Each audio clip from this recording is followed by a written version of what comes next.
Assalamualaikum warahmatullahi wabarakatuh. Selamat pagi dan salam sejahtera untuk kita semua. Yang saya hormati Ibu Kepala Sekolah SD Jembatan 501, Ibu Supriyati SPD. Yang saya hormati rekan-rekan guru SD Jembatan 501. Alhamdulillah, bagaimana kabarnya hari ini Bapak Ibu semua? Alhamdulillah, luar biasa. Alhamdulillah. Baik Bapak Ibu, hari ini saya akan menyampaikan materi pengimbasan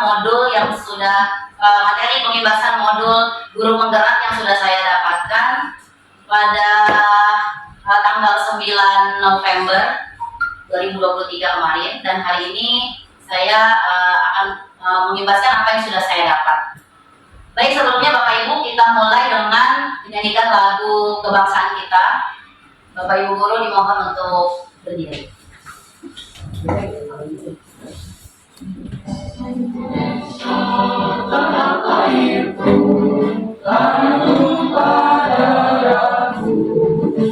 Di sanalah aku berdiri dari panggung ibuku. Indonesia satu, bangsa dan tanah airku. Marilah kita bersatu, Indonesia bersatu. Hiduplah kamu, hiduplah negeriku, bangsaku, rakyatku semuanya. Bangunlah jiwanya, bangunlah badannya untuk Indonesia Raya. Indonesia Raya, merdeka, merdeka, tanahku negeriku yang kucinta. Indonesia Raya, merdeka, merdeka, hiduplah Indonesia Raya. Indonesia Raya, merdeka, merdeka, tanahku negeriku yang kucinta. Indonesia Raya, merdeka, merdeka, hiduplah Indonesia Raya. Baik, terima kasih Bapak Ibu guru, boleh duduk.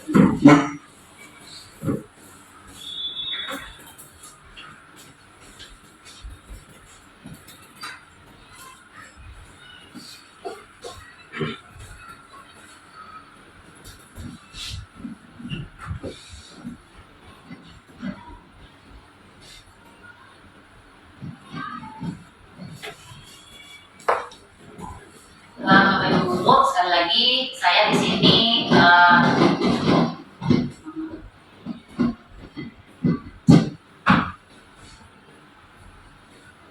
Bapak Ibu guru, saya di sini berusaha untuk menyampaikan apa yang sudah saya dapat. Jadi kita sharing ya Bapak Ibu ya. Mungkin ini sebenarnya sudah dilakukan ya oleh kita semua. Dan mungkin Bapak Ibu juga sudah familiar lah dengan PMM, karena materinya memang ini ada di PMM. Jadi yang pertama adalah kita akan bahas tentang disiplin positif dan nilai-nilai kebajikan universal.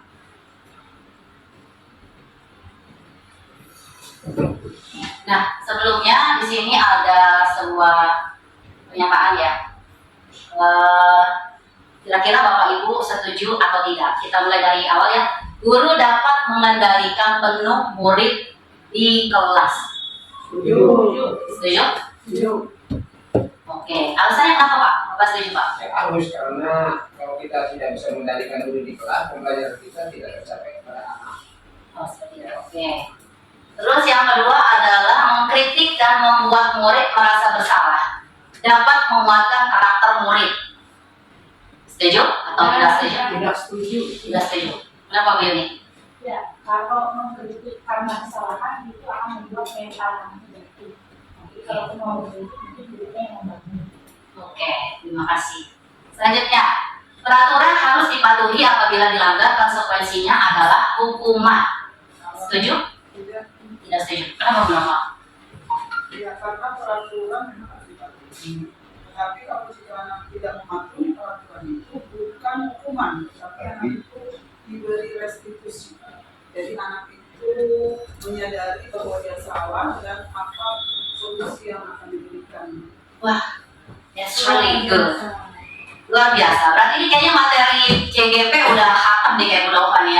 Udah sampai ke restitusi. Oke, terima kasih Bu Nova atas opininya. Selanjutnya adalah orang dewasa memiliki hak memaksa. Tidak setuju. Tidak setuju. Tidak setuju. Tidak setuju. Kenapa Pak Wikyo? Orang dewasa memiliki hak untuk menuntun, bukannya memaksakan. Menuntun dan membimbing kepada yang lebih muda. Iya, terima kasih Pak Wikyo atas opininya. Selanjutnya adalah hadiah itu penting untuk memotivasi murid. Kira-kira Bapak Ibu setuju atau tidak setuju? Setuju? Antara setuju dan tidak setuju. Gimana tuh Bu? Setuju atau tidak setuju? Setuju tapi tidak setuju? Karena hadiah yang diberikan itu memang motivasi murid tapi jangka pendek. Oke, lagi-lagi Bu Nova. It's really a nice opinion ya. Benar-benar lulus CGP kayak ini Bu. Oke, mungkin kita bisa satu persatu ya Bapak Ibu ya. Ini sebenarnya ada paradigma stimulasi yang diberikan oleh Dr. William Blazer ya. Yang pertama itu adalah ilusi bahwa semua penguatan positif efektif dan bermanfaat. Jadi sebenarnya itu ini hanyalah sebagai usaha para guru untuk membujuk atau memaksa siswa itu untuk melakukan sesuai yang dia inginkan. Nah, yang kedua adalah ilusi bahwa kritik membuat orang merasa bersalah dapat menguatkan karakternya, seperti yang tadi Bu Yuli sudah sampaikan ya, karena memang itu benar bahwa kalau kita memberikan kritik merasa bersalah, justru bukan membuat anak itu menjadi kuat karakternya, justru akan menuju kepada identitas yang gagal bagi siswa. Nah, yang ketiga adalah ilusi bahwa guru dapat mengontrol murid. Tadi Pak Asa setuju ya, mengontrol murid. Sebenarnya Pak, tidak ada yang bisa mengontrol diri kita masing-masing. Jadi termasuk ke siswa. Jika memang anak itu memang mengikuti apa yang kita arahkan, itu boleh kita paksakan ya kontrol terhadap murid tersebut, itu boleh jadi memang dia itu sedang mengizinkan dirinya untuk dikontrol oleh kita, gitu. Dan yang terakhir, ilusi bahwa orang dewasa memiliki hak untuk memaksa, itu juga tadi dapat siapa ya, Pak Wika ya. Nah, memang itu tidak benar, tidak ada yang bisa untuk memaksa, dan kalaupun itu dilakukan hanya untuk jangka pendek yang tadi sudah disampaikan oleh Nova juga, Pak Wika juga ya. Nah, teori kontrol menurut Dr. William Blazer, semua perilaku memiliki tujuan, bahkan terhadap perilaku yang tidak disukai. Hanya Anda yang bisa mengontrol diri Anda. Anda tidak bisa mengontrol orang lain. Nah, ada perubahan paradigma stimulus respon, teori kontrol, teori pilihan. Stimulus responnya adalah kita mencoba mengubah orang agar berpandangan sama dengan kita. Teori kontrol atau pilihannya adalah kita berusaha memahami pandangan orang lain tentang dunia. Selanjutnya, perilaku buruk dilihat sebagai suatu kesalahan. Ya, teori kontrolnya atau pilihannya adalah semua perilaku memiliki tujuan. Orang lain bisa mengontrol saya. Padahal sesungguhnya hanya Anda yang bisa mengontrol diri Anda. Anda tidak bisa mengontrol orang lain. Selanjutnya, pemaksaan ada pada saat bujukan gagal. Pada kenyataannya, kolaborasi dan konsensus menciptakan pilihan-pilihan yang baru. Dan yang terakhir, model berpikir menang atau kalah. Pada kenyataannya, model berpikir menang. Nah, kalau kita berbicara tentang disiplin, apa sih yang terlintas di benak Bapak Ibu? Bu Mariati, menurut Bu Mariati, disiplin itu apa ya? Atau yang terlintas apa deh satu kata disiplin itu apa gitu menurut Bu Mariati? Disiplin itu adalah menaati suatu peraturan. Menaati suatu peraturan. That's really nice opinion. Thank you very much. Bu Zulfa, kalau menurut Bu Zulfa, disiplin itu apa ya Bu Zulfa? Kalau disiplin itu biasanya kaitannya dengan kata tertib ya. Jadi memang harus ada aturan dan anak-anak bisa rapi, tertib dan rapi. Harus ada kedisiplinan. Masya Allah, pendapatnya luar biasa sekali ya Bapak Ibu Guru.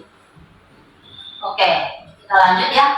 Jadi disiplin itu adalah bentuk kontrol diri, yaitu belajar untuk kontrol diri agar dapat mencapai suatu tujuan yang mulia. Tujuan mulia ini mengacu pada nilai-nilai atau prinsip-prinsip mulia yang dianut seseorang, yang dikenal dengan nilai-nilai kebajikan universal. Nilai-nilai tersebut bersifat universal dan lintas bahasa, suku bangsa, agama maupun latar belakang. Ya, seperti yang saya sampaikan oleh Bu Mariati dan Bu Zulfa tadi ya, sama ya, intinya ke situ ya Bapak Ibu ya. Oke, sekarang biasanya strategi apa sih yang sudah Bapak Ibu lakukan untuk melakukan pendisiplinan kepada anak? Kita bisa sharing. Bu Isma, kira-kira Bu Isma sudah melakukan apa nih selama ini di kelas yang kita sharing ya untuk melakukan tindakan pendisiplinan kepada anak? Kita ingin contoh dulu dari diri kita. Jika kita ingin membuat disiplin itu terwujud, ya kita datang lebih awal. Kalau meminta anak-anak datang disiplin datang lebih awal, maka kita duluan yang kita tunjukkan dulu kita datang lebih awal. Maka insya Allah mereka akan melihat sikap kita seperti itu, mereka akan meniru. Oke, dalam kata lain, teacher as a role model ya. Jadi kita menjadi sebagai role model. Terima kasih atas masukannya. Mungkin Bapak Ibu yang lain, bagaimana sih? Ini beda-beda ya caranya tadi kalau Wisma itu di role model. Kalau yang lain kira-kira ada nggak sih Bapak Ibu yang pernah memberikan apa gitu untuk melakukan pendisiplinan gitu? Mungkin Bapak-Bapak boleh sharing Pak Eka. Gimana nih kalau di pelajaran PJOK biasanya Pak Eka bagaimana sih untuk melakukan tindakan pendisiplinan kepada anak gitu? Ya mungkin dari segi rapihan rambut yang kita sebagai guru mencontohkan bahwa rambut kita ini harus rapi terlebih dahulu dan juga penampilan yang rapi. Oke, berarti sama ya ada Bu saya karena menjadi role model. Kalau Bu Yudi kira-kira pendisiplinannya apa yang pernah dilakukan di kelas nih? Ketika anak melakukan sesuatu apa gitu ya, kira-kira yang Bu Yudi lakukan apa gitu yang sulit? Kalau saya mensikapi tadi tapi untuk membuat kedisiplinan itu sebaiknya anak itu tahu saatnya di mana, jadi membuat kesepakatan terhadap disiplin-disiplin yang mereka lakukan. Jadi kalau mereka melanggar aturan atau tata tertib yang sudah disepakati dan ternyata mereka melanggar, itu ada namanya semacam sanksi secara sosial. Jadi disiplin itu bukan berarti apa namanya ya, disiplin berarti dari kebiasaan. Jadi kebiasaan anak dan kebiasaan itu sebelum kita membuat rule aturan di kelas atau dimanapun, jadi harus diinformasikan dulu ke anak-anak tanpa dikasih tahu dengan disiplinan apa yang harus mereka lakukan, mereka dijalankan. Kenapa saya salah? Masya Allah, hebat-hebat banget ya Ibu ya, kalau guru-guru SD Bahasa 5 memang sudah banyak guru penggeraknya di sini ya Bu ya. Harus bergerak, tergerak, menggerakkan gitu ya. Pak Eka jadi penggerak. Oke, tadi kan Bu Yudi bilang ya kalau misalkan anak itu misalkan melakukan suatu kesalahan itu biasanya diberikan sanksi gitu seperti itu ya. Tadi kembali lagi ke keyakinan kelas ya, itu benar-benar betul banget ya. Nah kira-kira kalau Bapak Ibu guru itu yang sudah pernah diberikan kepada anak, sanksi itu yang seperti apa sih? Kita sharing aja ya. Kira-kira Bapak Sa, senior kita, apa nih Pak contohnya Pak yang sudah Bapak berikan kepada anak-anak? Ya, sepertinya kita untuk memberikan apa namanya hukuman ya. Hukuman itu berbentuk suatu pelajaran, sepertinya diberikan PR, suruh mengerjakan PR di rumah, ya kan? Karena dia itu tidak melaksanakan PR atau apa dia diberikan tugas PR di rumah, ataupun diberikan juga motivasi lain sama guru tersebut, gitu. Terima kasih. Ya, terima kasih Pak Asta. Oke, ini adalah materi yang pertama, kita lanjut. Karena ini materinya nyambung ya Bapak Ibu ke yang selanjutnya.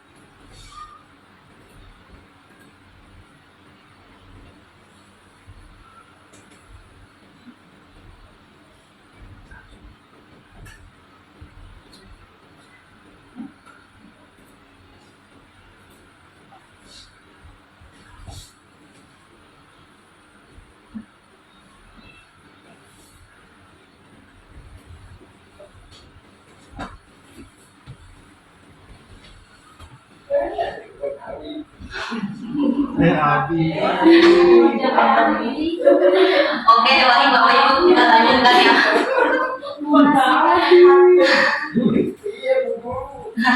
Motivasi, hukuman, dan penghargaan. Baik, ini ada beberapa opini. Yang pertama adalah hukuman mengajarkan anak untuk disiplin. Setuju atau tidak setuju Bapak Ibu? Tidak setuju? Atau yang setuju? Agree or disagree? Disagree. Ibu Pastor kita mungkin can you share your opinion please about this? Seperti tadi yang dikatakan Nova yang Nova, kesalahan tidak harus diberikan semua. Kita arahkan bagaimana cara mendisiplinkan atau cara kita membantu satu peraturan. Kita berikan solusi dan contoh bagi mereka agar mereka bisa disiplin dan mengikuti peraturan. Wow, that's amazing. Thank you very much for your awesome opinion, Ibu. Baik, yang kedua, hukuman bersifat baik selama tidak dilakukan dengan kekerasan. Bapak Ibu setuju atau tidak setuju? Agree. Sebenarnya Bapak sebenarnya agree? sebenarnya untuk anak-anak usia sekolah kata-kata hukuman itu sebenarnya kurang tepat ya. Kalau menurut saya sih ya. Kita jangan menyebutnya itu suatu hukuman. Tapi konsekuensi mungkin lebih tepatnya ya. Masya Allah, ini Pak Widodo memperhatikan. Begitu ya Pak, Ya, harusnya jangan sebut itu sebagai hukuman buat anak-anak yang berusia sekolah seperti itu. jadi kalau untuk yang Nah, mungkin kayak untuk yang lebih ke atas kita boleh sebut itu sebagai hukuman. Tapi untuk anak-anak usia sekolah yang masih dalam perkembangan, mungkin sebutannya konsekuensi atau yang lebih kata generasi Z, Gen Z itu restitusi ya, Bu Nova ya, seperti itu mungkin. Oke, terima kasih Pak Widodo. Selanjutnya, penghargaan membuat anak lebih termotivasi. That's right. Setuju Bu Mariati? Kenapa setuju Bu Mariati? Karena mereka merasa bangga dengan apa yang sudah diraihnya gitu. Tapi kalau kita tidak memberikan apa kan nggak berupa barang juga yang kita berikan. Bisa juga kita membuat bintang dari karton, kita berikan berupa poin bintang. Kalau misalnya dijawab benar, kita beri 1 poin gitu kan, dengan memberikan bintang 1. Maka dia akan termotivasi untuk terus kreatif lagi di kelas. Wah, Masya Allah, amazing sekali Bu Mariati. Dan ini sudah dijalankan ya Bu ya di kelas Bu Mariati. Alhamdulillah, Masya Allah ya Bu ya. Alhamdulillah yang nyata udah khatam ya Bu gitu ya Bu ya. Baik, Bapak Ibu, ternyata menurut Diane Gosset itu untuk menghindari hukuman itu adalah untuk menghindari ketidaknyamanan. Jadi mereka itu melakukannya itu ya udahlah biar nggak diapa-apain gitu, nggak gimana-gimanain. Jadi itu sebenarnya hukuman itu menurut Diane Gosset ini motivasi eksternal yang ada ini di luar dalam diri mereka ya, di luar diri mereka. Dan berikutnya adalah untuk mendapatkan imbalan. Jadi apa nih yang saya dapat kalau saya lakuin ini? Gitu. Dan itu masih bersifat eksternal. Dan selanjutnya adalah seharusnya yang sesuai dengan tujuan disiplin positif adalah mereka melakukan itu karena menghargai diri mereka dan menghargai diri orang lain, dan itu bersifatnya internal motivation gitu, bukan external motivation. Jadi begini Bapak Ibu, hukuman yang kita anggap itu adalah sesuatu untuk mendisiplinkan anak, untuk anak itu berubah, ternyata memiliki efek yang sangat berbeda-beda kepada anak-anak kita. Dan kita sepakat tadi hukuman itu sebenarnya tidak baik ya gitu, untuk anak-anak, dan memang hukuman ini ternyata efeknya ini mengandung 4 unsur. Jadi yang pertama itu adalah R ya, 4 R ya, kita lihat R yang pertama itu adalah resentment. Jadi kalau kita hukum dia, dalam hatinya dia itu berkata, ini nggak adil nih, saya nggak percaya sama orang dewasa. Dan yang kedua R-nya adalah rebellion. Jadi rebellion itu maksudnya ketika kita hukum dia tuh jadi memberontak. Jadi dia akan mengatakan, saya akan melakukan yang sebaliknya. Lihat aja nanti, saya punya cara sendiri. Yang ketiga R-nya adalah revenge. Yang artinya kalau kita hukum anak, di dalam dirinya dia akan mengatakan, sekarang kamu boleh menang, tunggu pembalasan saya. Dan R yang keempat adalah retreat. Jadi dia itu melakukan sesuatu di belakang kita. Lain kali saya akan melakukan nggak pakai ketahuan lagi nih. Gitu. Jadi begitu Bapak Ibu, ternyata hukuman itu dahsyat sekali ya, mempengaruhi psikis anak dan dampaknya itu berbeda-beda. Nah, di dalam budaya positif atau disiplin positif, seperti yang sudah disampaikan tadi oleh Bapak kita tadi Pak Wimyo, benar, bahwa dalam disiplin positif kita tidak mengenal hukuman, tapi kita mengenal yang namanya konsekuensi logis. Jadi dengan harapan mereka itu melakukannya karena menghargai dirinya, menghargai orang lain juga. Jadi kalau hukuman itu hanya apa ya, tidak untuk jangka panjang gitu, ya, hanya untuk jangka pendek saja. Nah, sebaliknya kalau konsekuensi itu dia ada manfaatnya ya, memiliki 4 unsur. Kalau tadi hukuman itu 4 unsurnya adalah 4R, kalau konsekuensi itu unsurnya adalah 3R 1H. Yang pertama adalah related. Jadi harus berhubungan dengan perilaku siswa. Jadi misalnya ada anak kita melanggar kebersihan, dia buang sampah sembarangan. Nah, kita berikan hukumannya seperti apa? Kamu buang sampah sembarangan ya, keliling lapangan 50 kali. Gitu. Tuh, berarti kan nggak berhubungan ya. Dia melanggar suatu karena kebersihan, kita hukum dengan mengelilingi lapangan. Kalau misalnya seandainya Pak Eka nih, guru PJOK, nah terus anak itu nggak tertib, nggak disiplin, telat, ganti baju, bapak kasih waktu 10 menit. Nah setelah lewat 10 menit ternyata Pak Eka memberikan hukuman misalnya kamu lari keliling lapangan, itu masih boleh nggak sih Bapak Ibu? Itu konsekuensi apa hukuman? Bagaimana? Konsekuensi apa hukuman? Di pelajaran Pak Eka, PJOK. Kan harus ada kesepakatan seperti tadi Dewi bilang. Kalau memang ada kesepakatan berarti ada konsekuensinya. Oke, that's really nice Ibu, terima kasih. Benar yang dikatakan oleh Ibu Kepala Sekolah kita. Dan itu merupakan diberikan lagi kepada keyakinan yang sudah disepakati. Nah, Pak Eka benar harusnya menyampaikan di awal, begitu ya Ibu ya. Kalau kamu begini, kalau kamu tidak dapat ganti baju dalam waktu sekian menit, kamu harus ini. Nah, begitu memang benar disampaikan oleh Ibu Kepala Sekolah kita, harus disampaikan di awal. Dan bila dia melanggar, ya konsekuensinya itu. Jadi bukan hukuman, tapi itu masih nyambung ya, karena pelajaran Pak Eka, PJOK gitu kan. Oke, selanjutnya adalah R yang kedua adalah namanya respectful. Jadi kita harus menjaga harga diri anak kita. Jangan sampai kita menjatuhkan harga diri anak tersebut. Dan R yang ketiga adalah reasonable. Jadi konsekuensi itu harus menjaga harga diri anak. Reasonable maksudnya adalah seimbang, seimbang. Jadi jangan terlalu memberatkan anak gitu ya, konsekuensi yang kita berikan. Dan yang terakhir adalah 3R 1H. H-nya itu adalah helpful. Jadi kita membantu anak untuk memperbaiki dari bukannya kita menimbulkan efek yang tambah parah gitu ke anak-anak kita. Nah, konsekuensi bukan hanya sekedar untuk merubah perilaku, tapi memberikan solusi atas perilaku yang sudah dilakukan oleh anak kita. Jadi mungkin sekarang kita bisa bahasakannya bukan hukuman ya Bapak Ibu ya, konsekuensi istilahnya. Nah, menurut Ki Hajar Dewantara, merdeka itu artinya tidak hanya terlepas dari perintah, akan tetapi juga cakap buat memerintah diri. Nah, ini di sini sebelah sini adalah hukuman, di sebelah sini adalah konsekuensi. Jadi misalnya sesuatu yang menyakitkan harus terjadi. Konsekuensinya, kalau hukuman itu menyakitkan anak gitu ya, tapi kalau konsekuensi ya memang harus terjadi gitu.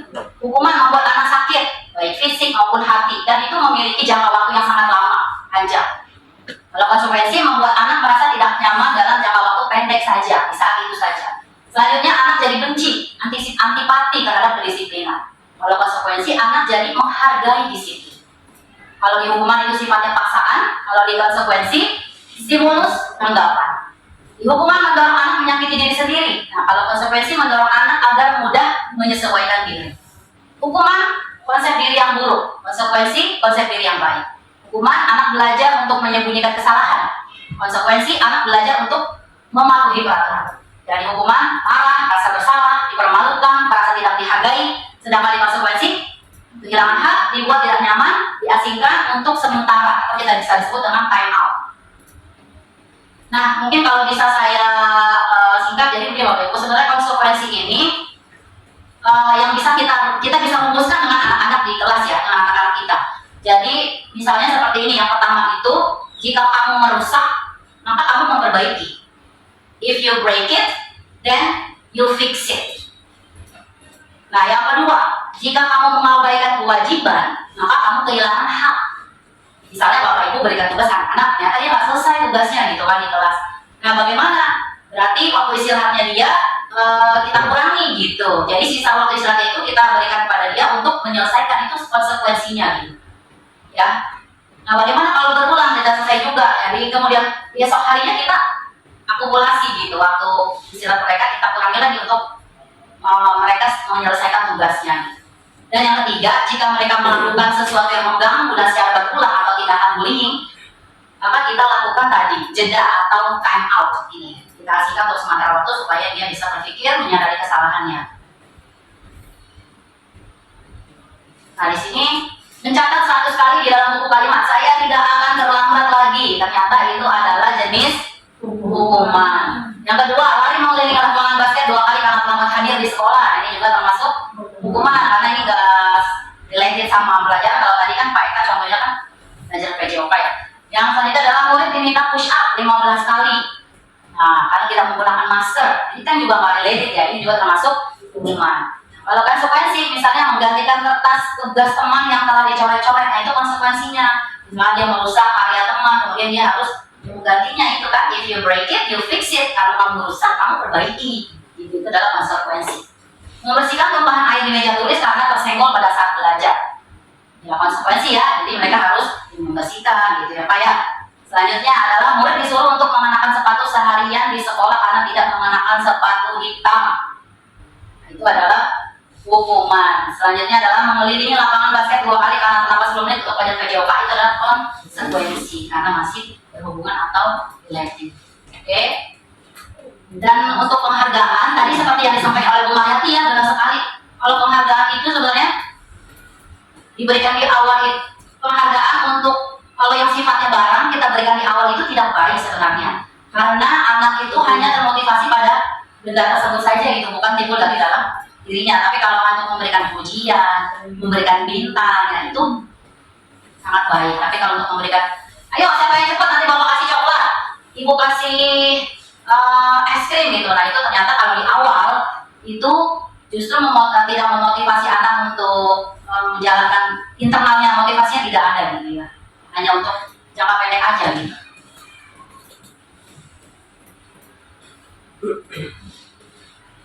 Selanjutnya adalah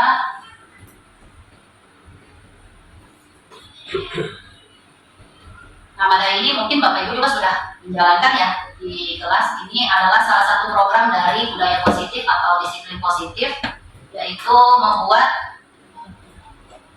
keyakinan kelas.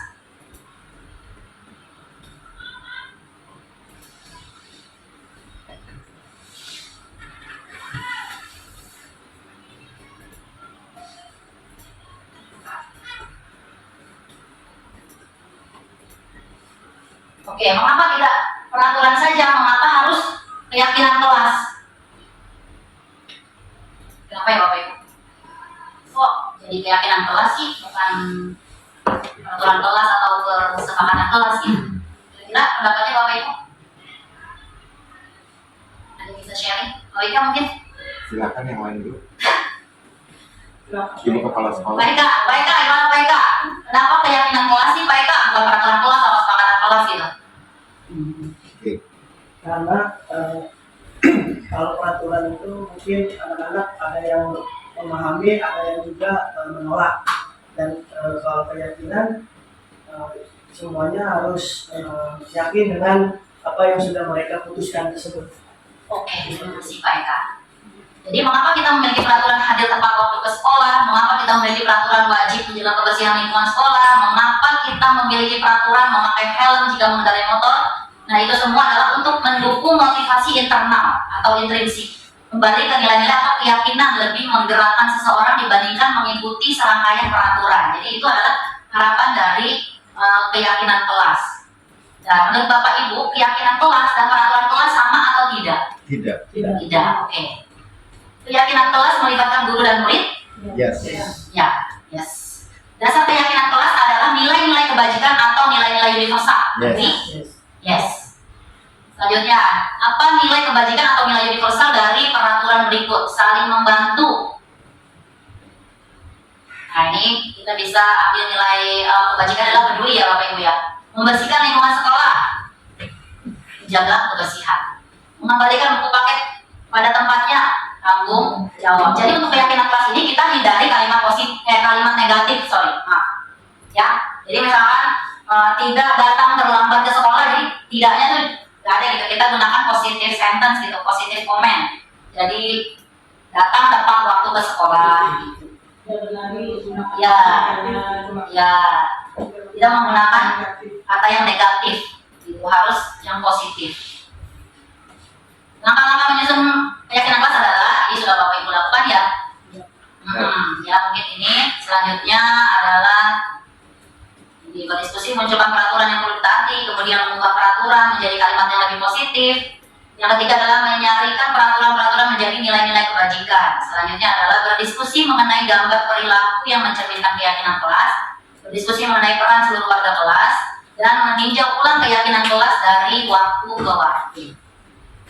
Nah di sini ada kesepakatan kelas, di sini adalah di sebelah sini keyakinan kelas ya harusnya ya. Datang tepat waktu mengucapkan salam. Kami guru dan murid yang saling menyayangi, menjaga kebersihan kelas. Ini semua ya keyakinan kelas ya. Ya karena tidak ada kata negatifnya. Terima kasih Ibu sudah hadir. Intinya sih itu aja Bapak Ibu kalau di keyakinan kelas ya. Jadi kita jangan gunakan kalimat yang negatif dan insya Allah ini sudah diterapkan di Bapak Ibu. Selanjutnya adalah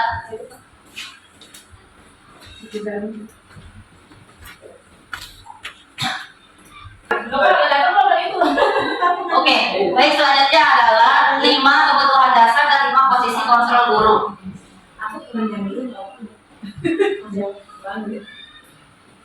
Ya, ini adalah kebutuhan dasar manusia ya untuk kesehatan, rumah, makanan, kasih sayang. Nah mungkin kita langsung ke ini aja deh. Posisi nah ini ya. Kasih sayang sudah. Nah ini kita langsung ke 5 posisi kontrol guru ya Bapak Ibu ya. Ternyata di sini ada 5 posisi kontrol guru. Yang pertama itu adalah guru sebagai penghukum, yang kedua guru pembuat rasa bersalah, yang ketiga adalah guru sebagai teman, yang keempat guru sebagai pemantau, dan terakhir guru sebagai manajer. Ya, nah guru sebagai penghukum biasanya guru itu begini, menghardik, menggunakan kata-kata yang kasar, menghukum baik secara verbal maupun fisik.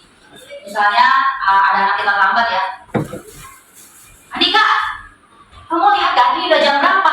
Kamu lagi, selalu kamu yang terlambat. Itu misalnya, itu guru penghukum. Kalau gitu sekarang kamu putar di lapangan 50 kali. Itu penghukum ya. Jadi dampaknya apa ternyata buat murid? Murid menjadi pendendam dan dia tuh jadi nggak suka sama guru tersebut dan pelajarannya.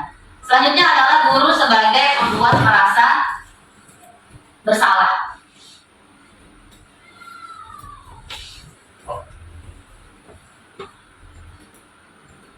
Ya, jadi biasanya guru ini suaranya sih lembut, tenang gitu, tapi dia itu membuat siswa merasa gagal. Siapa? Ya, jadi guru menyatakan hal-hal yang merasa kesalahan itu ada pada siswa dan membuat guru itu menderita. Dika, kamu terlambat lagi. Kamu gak kasihan sama ibu. Kamu senang ya kalau ibu dimarahin kepala sekolah. Itu yang kamu mau. Begitu, itu contohnya ya, buat merasa bersalah. Jadi dampaknya apa? Jadi murid jadi merasa bersalah dan menjadi rendah diri dan menarik diri dari lingkungan dia.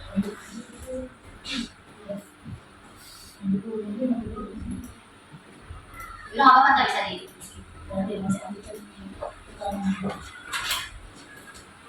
Oke. Selanjutnya adalah guru sebagai teman. Jadi biasanya guru itu bicaranya ramah, akrab, bergurau, jadi untuk mencairkan suasana lah. Saya kasih dikat ulang lagi ya Bapak Ibu ya. Wah, sudah jam berapa ini nak? Kamu terlambat lagi ya sayang. Gitu ya kira-kira. Jadi kayak temen gitu ya. Tapi ternyata dampaknya itu. Jadi dampaknya Bapak Ibu itu murid jadi tergantung sama satu orang itu aja, sama guru itu aja. Dan jadi murid juga jadi nggak mandiri. Selanjutnya adalah guru sebagai pemantau. Jadi kalau anak kita tadi telat ya, biasanya guru ini sebagai pemantau ini dia menggunakan data untuk mengontrol murid dan biasanya dia mengarahkan pada peraturan dan konsekuensi. Biasanya bahasa sih data aja gitu. Misalnya, maaf saya telat kan? Ya, kamu tahu kan apa peraturan mulai sholat kita masuk pada jam 7. Kemudian kalau sudah jam 7, kamu ingat keyakinan di kelas kita apa? Nah, apa gitu ya. Nah, jadi seperti itu. Jadi dia menggunakan data untuk mengontrol murid dan mengarahkan pada peraturan dan konsekuensi dibalikan lagi kepada keyakinan kelas. Ternyata dampaknya itu tidak mandiri. Jadi dia menghitung-hitung konsekuensi dan hadiah tanpa memahami nilai kebajikan yang dituju. Nah, selanjutnya ini adalah tipe yang paling ideal nih, yaitu guru sebagai manajer, yaitu posisi di mana guru mengajukan pertanyaan yang bermakna dan membimbing murid memecahkan masalahnya. Jadi tidak terlalu ramah dan juga tidak emosional, ya. Itu adalah guru sebagai manajer. Nah, posisi guru berbuat sesuatu bersama murid, mempersilahkan murid mempertanggungjawabkan perilakunya dan mendukung murid agar memperoleh solusi. Ya, kira-kira Bapak Ibu semua ada di posisi yang mana nih?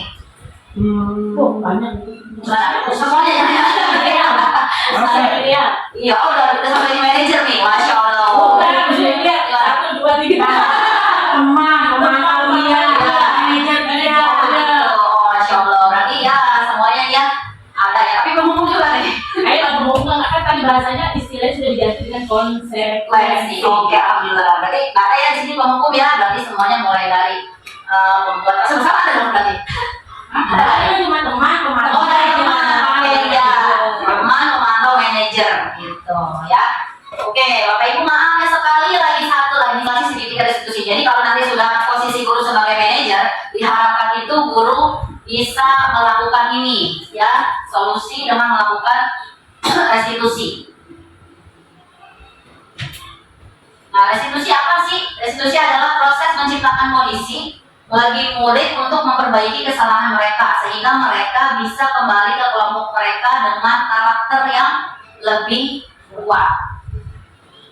Nah, jadi ada segitiga restitusi.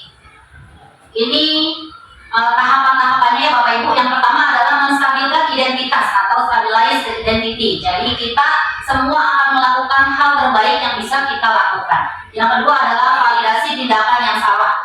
Itu semua perilaku pasti punya alasan. Dan yang terakhir adalah menanyakan keyakinan.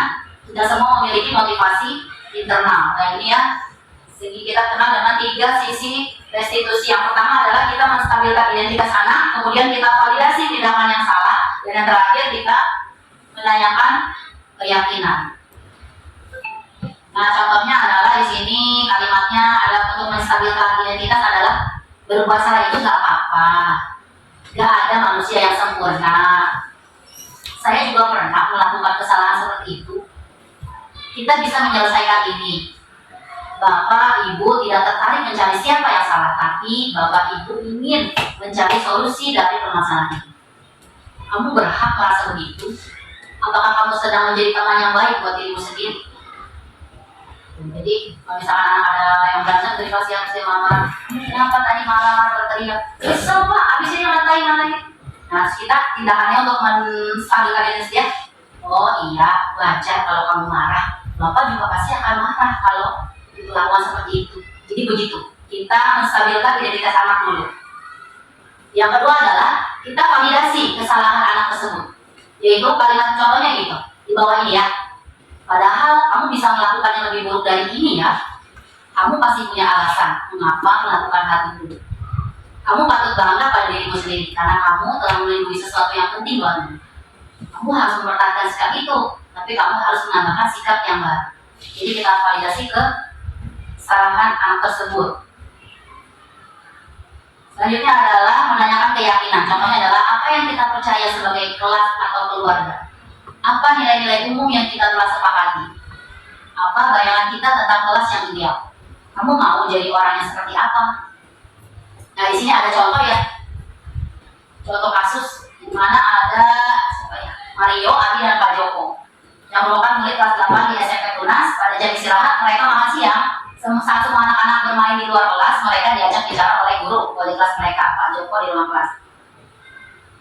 Pak Jokonya Pak saya gimana perasaan dengan wajah Ibu Dina ketika beliau sedang lewat? Iya Pak. dengan wajah sedih dan muka tunduk. Oh, itu saya. Adi, ada informasi yang kamu mau tambahkan? Kami Kami tidak bermaksud melakukannya, tapi kami tidak sengaja. apakah kalian tahu kalau kalian berada dalam masalah sekarang? Ya, Pak. Baiklah, Bapak di sini bukan untuk mencari siapa yang salah. Bapak di sini untuk mencari penyelesaian sama-sama. Berpikir sama-sama tentang apa yang bisa kita lakukan untuk memperbaiki situasi ini. Kalian pasti melakukan itu ada rasanya ya.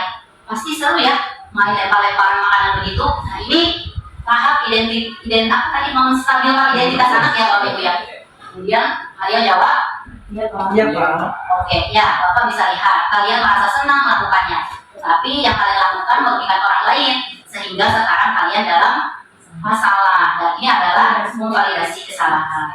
Selanjutnya, ya sekarang mari kita bicara tentang keyakinan kelas dan keyakinan sekolah kita. Apa yang kita percaya? Yang mana yang kalian belum tunjukkan? Kita harus bersikap baik satu sama lain. Oke, lanjut. Menghormati orang lain dan menghormati diri sendiri. Oke, kalian berdua ingat dengan baik keyakinan kelas kita. Kita kembali pada ketika kalian melempar-lemparan makanan dan mengenai Ibu Dina. Apakah ketika kalian melakukan itu kalian menghormati orang lain dan lingkungan? Tidak. Tapi kalian mendapatkan rasa senang. Menurut Bapak ada cara untuk mendapatkan rasa senang tanpa merugikan orang lain. Bagaimana menurut kalian? Iya, Pak. Nah sekarang mari kita selalu memindahkan keyakinan kelas kita. Besok kita ke kantin dan kalian bisa berperilaku lebih baik lagi. Asik, terima kasih. Oke. Jadi itu Bapak Ibu ya. Jadi itu kita yang diharapkan kalau guru sudah mencapai tahap manajer, berarti guru bisa melakukan restitusi tadi dengan tahapan awal menstabilkan identitas anak, kemudian kita validasi kesalahannya dan terakhir kita meyakinkan anak tersebut. Segitiga restitusi. Gampang nggak teman-teman? Alhamdulillah Bapak Ibu yang baik hati sudah selesai materi kita. Terima kasih atas kehadirannya. Sekali lagi saya di sini hanya menyampaikan, mengimbaskan apa yang sudah saya dapat. Semoga bermanfaat buat kita semua, ya, buat sekolah kita yang tercinta ini. Amin. Ya, kita tutup dengan hamdalah.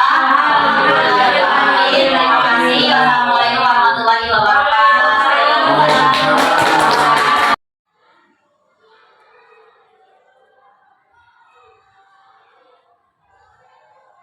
Karisma saat jam istirahat, Miss Ria dengar Karisma menangis karena diejek oleh Dodo.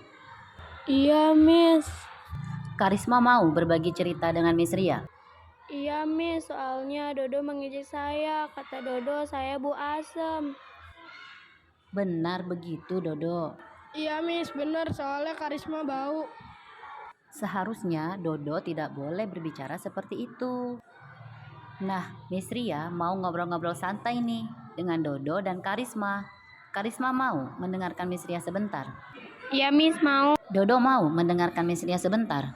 Iya, Miss. Mau. Oke, jadi begini ya teman-teman. Kita sebagai manusia terus mengalami perubahan dalam diri kita. Ada proses dalam kehidupan kita. Dari bayi, kemudian menjadi anak-anak, kemudian menjadi remaja, lalu menjadi dewasa, dan seterusnya sampai menjadi tua. Setiap proses pertumbuhan itu ada yang namanya perubahan hormon. Perubahan apa, Karisma? Perubahan hormon, Miss. Perubahan apa, Dodo? Perubahan hormon. Iya benar, perubahan hormon. Dalam proses pertumbuhan kita ada yang namanya perubahan hormon dan itu normal jika kita mengalami perubahan itu. Jadi hormon itu seperti zat yang ada dalam tubuh kita yang mengirimkan pesan ke seluruh organ tubuh kita. Miss Ria juga dulu sama seperti kalian. Ketika kecil ada perubahan hormon dan tandanya itu kita mulai bertumbuh dewasa. Usia 9 sampai dengan 12 tahun ada istilah kedokteran namanya adrenarche dini atau biasa disebut pubertas dini. Atau bahasanya tuh kalau kata orang tua kita dulu udah mulai puber, mau dewasa. Miss Ria lanjut ya. Dodo masih mau mendengarkan Miss Ria bercerita? Masih Miss, lanjut, seru kayaknya. Karisma masih mau mendengarkan Miss Ria bercerita? Iya Miss, lanjut. Nah, Miss Ria lanjut ya. Dalam pubertas dini atau masa puber, biasanya itu kita sebagai wanita, enggak, laki-laki juga sama.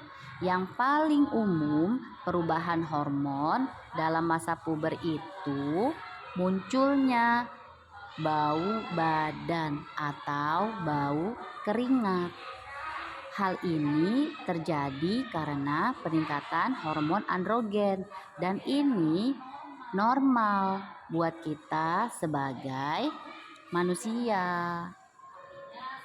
Artinya, Karisma sekarang sudah mulai bertumbuh dewasa secara normal. Sama seperti Miss Ria dulu ketika masih kecil. Nah, yang kalian perlu ketahui, setiap perubahan hormon selain terjadi perubahan fisik, juga ada dampak terhadap tubuh kita sebagai respon perubahan itu. Dampak ini kalau kita tidak merespon maka akan merugikan di sekitar kita. Misalnya munculnya bau badan atau bau keringat kalau kita tidak merespon terhadap bau badan kita. Maka di sekitar kita akan merasakan bau yang menyengat dan segera kita antisipasi. Misalnya dengan menjaga kebersihan area ketiak, kaki, atau lipatan tubuh lainnya yang dapat menimbulkan bau badan. Atau yang Miss Ria dulu lakukan, Miss Ria mulai menggunakan deodoran atau bedak antiseptik untuk mengurangi bau badan. Oh, jadi artinya Karisma sudah mulai untuk memakai deodoran ya Miss? Iya benar, sudah waktunya Karisma menggunakan deodoran atau bedak antiseptik dan juga menjaga kebersihan di area sekitar ketiak, kaki, atau lipatan tubuh lainnya. Nah, kalau menurut Dodo, seru nggak sih kalau kita mengejek atau mengolok-olok orang lain? Apalagi orang yang kita ejek itu, mohon maaf, misalnya badannya bau atau mungkin ada kekurangan fisik. Enggak juga sih Miss. Apakah sesuai dengan keyakinan kelas kita? Tidak Miss. Ya, tindakan mengejek atau mengolok-olok orang lain mungkin dianggap seru oleh beberapa orang sebagai bentuk ekspresi kepuasan. Namun, kita harus melihat dampak dari perbuatan mengejek atau mengolok-olok itu. Selain tindakan ini tidak sesuai dengan norma agama dan norma sosial, tindakan ini memiliki dampak yang sangat panjang terhadap korban, menjadi sedih, dan buat pelaku terjadi gangguan mental. Nah, teman-teman, Miss Ria berharap setelah ngobrol-ngobrol ini kita mulai memahami kenapa muncul bau badan, kenapa mengolok-olok atau mengejek itu tidak sesuai dengan norma yang ada di negara kita. Dodo dan Karisma setuju nggak kalau kita membuat komitmen agar kejadian seperti ini tidak terulang lagi? Iya Miss, setuju. Karisma? Iya Miss, setuju.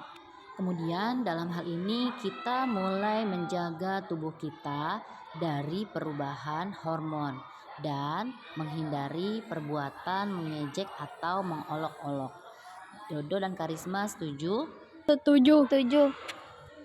Alhamdulillah, kalau begitu Miss Ria senang kita dapat membuat komitmen.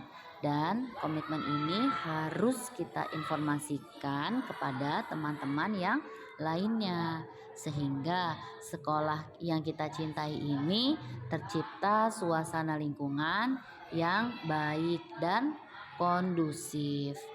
Dan mudah-mudahan kalian menjadi murid teladan dalam hal kebaikan.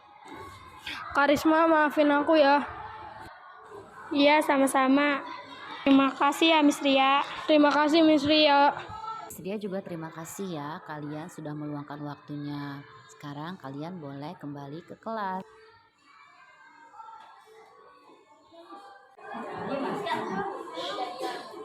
Assalamualaikum warahmatullahi wabarakatuh.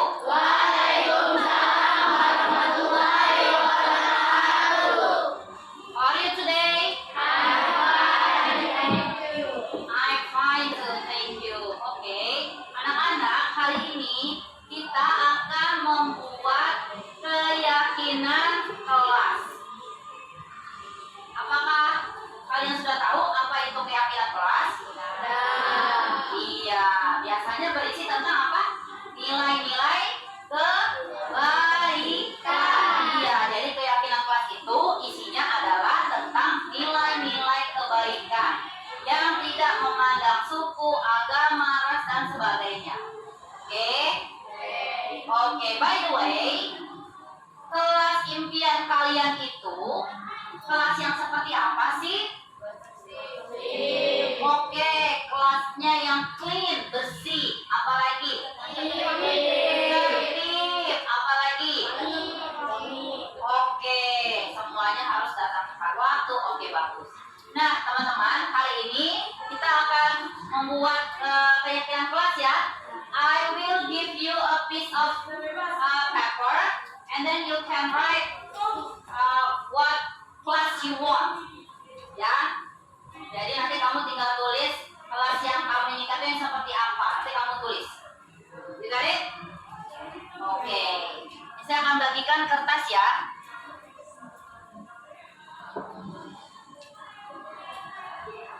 Oke.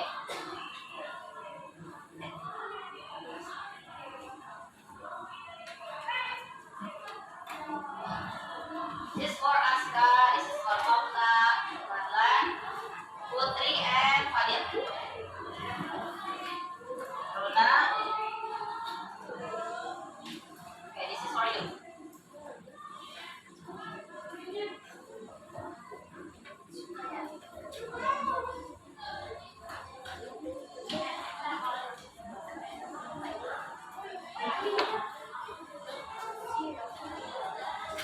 Okay, now you can start to write. Ya, sekarang boleh mulai menulis. Kamu inginnya kelas kamu itu yang seperti apa? Silakan ditulis. Cukup satu saja ya. Oke, silakan ditulis.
Oke, semuanya. Sekarang kita lihat apa yang sudah kalian sama. Sini tidak mengejek teman, datang tepat waktu, kelas yang bersih, tepat waktu. Nah ini sama ya, tepat waktu. Kemudian ini tidak boleh mengejek atau membuli teman. Sama ya, tidak boleh mengejek, membuli. Ini sama, datang tepat waktu. Berdoa sebelum dan sesudah belajar. Oke. Kelas yang bersih. Oke, ini adalah kelas yang teratur. Berarti ini disiplin ya. Sama ini disiplin.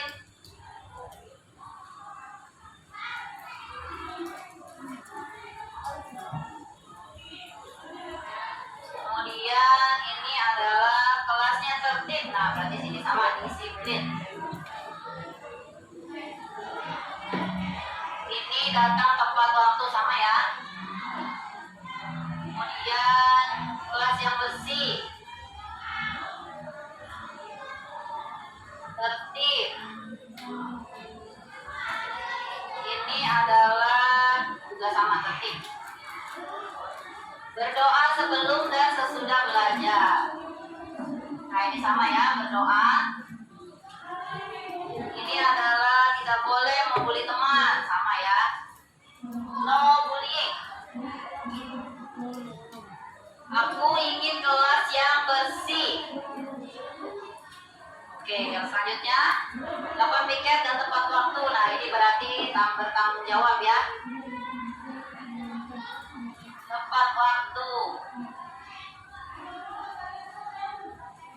Mengerjakan piket berarti ini adalah tanggung jawab. Ini juga sama.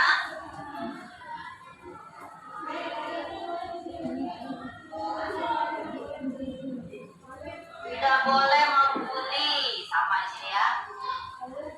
Kemudian ini adalah ingin kelas yang bersih. Selanjutnya adalah menghormati. Oke, sama di sini ya.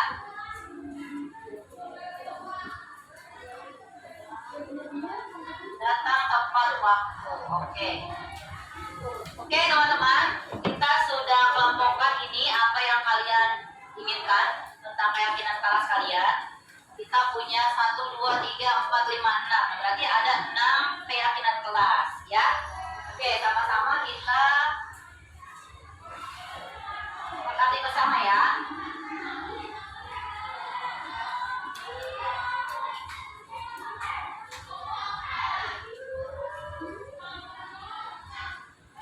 Keyakinan kelas 6B ya. Oke, yang pertama adalah datang tepat waktu, tepat waktu. Nah ini ya, berarti di sini yang pertama adalah datang tepat waktu. Oke, semuanya sepakat? Sepakat?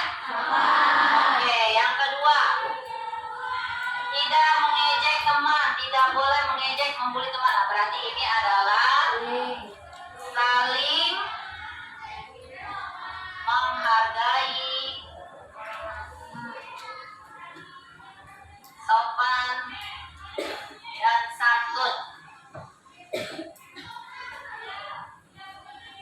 Oke, setuju? Setuju. Yang ketiga, berdoa sebelum dan sesudah belajar. Ini berarti ya, berdoa sebelum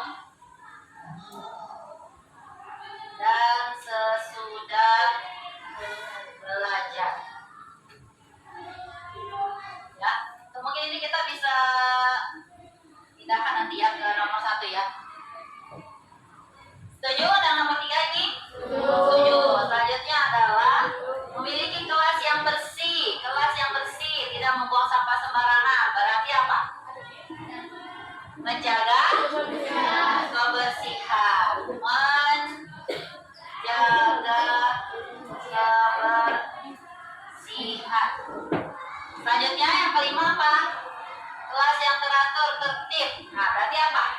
Tadi ini nomor 4 setuju nggak? Setuju. Oke, berarti yang kelima adalah disiplin dan tertib. Oke, yang setuju? Setuju. Terakhir yang keenam, melakukan piket. Melakukan piket, mengerjakan piket bersama-sama. Berarti apa ini?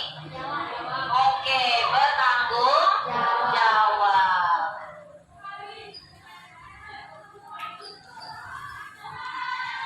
Setuju semuanya? Setuju. Oke, ini adalah keyakinan kelas yang sudah kita buat bersama-sama ya. Dan kita akan menjalankannya juga bersama-sama. Setuju semuanya? Setuju. Oke, kalau gitu misalnya minta tolong, I need a volunteer to read this. Ya. Jadi misalnya butuh volunteer nih, sukarelawan atau sukarelawati. Silakan maju ke depan, memimpin teman-teman untuk membaca keyakinan kelas kita. Anyone to be the volunteer, please? Putri, oke, silakan saya maju ke depan. Sini, Putri nanti baca, teman-teman ikuti ya. Oke, silakan Putri.